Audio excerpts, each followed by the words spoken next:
D'abord, moi, sur les gilets jaunes, j'ai toujours défendu les gilets jaunes et j'ai toujours dit que la répression qui s'était abattue contre eux me paraissait totalement démente et que l'impunité avec laquelle elle avait été infligée par un pouvoir de petits bourgeois apeurés était insupportable. Et j'avais d'ailleurs à l'époque pu constater moi-même en défendant au pénal des gilets jaunes mis en cause par la justice pénale et très brutalisés par la justice, faisant l'objet de mesures extrêmement dures, de prison, etc.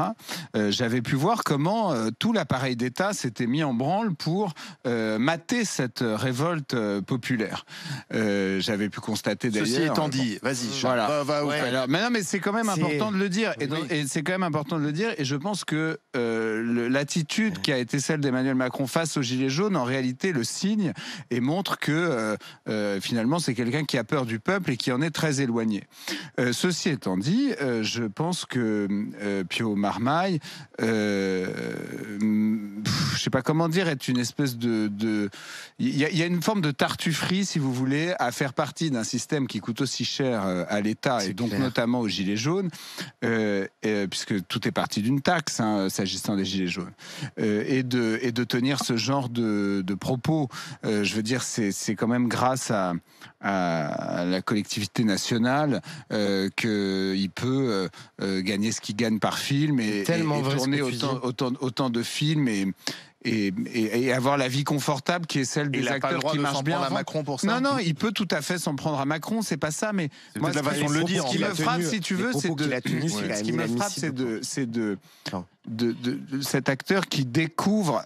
Si vous voulez, il y a quand même un problème. Vous pouvez pas à la fois être à Cannes, logé dans un des palaces de Cannes, habillé par des grands couturiers et bénéficier de ce système qui est incroyablement généreux avec vous et ensuite découvrir tout à coup à l'occasion d'un film, parce que peut-être sans ce film en fait il ne l'aurait pas découvert, c'est la misère, la violence et le fait que le peuple lui il bénéficie pas des mêmes largesse de l'État. Donc il y a un côté enfant gâté de la République qui tout à coup découvre que pour le gâter lui, on est un peu obligé de laisser tomber les autres. Voilà, moi c'est cette tartufferie qui me frappe.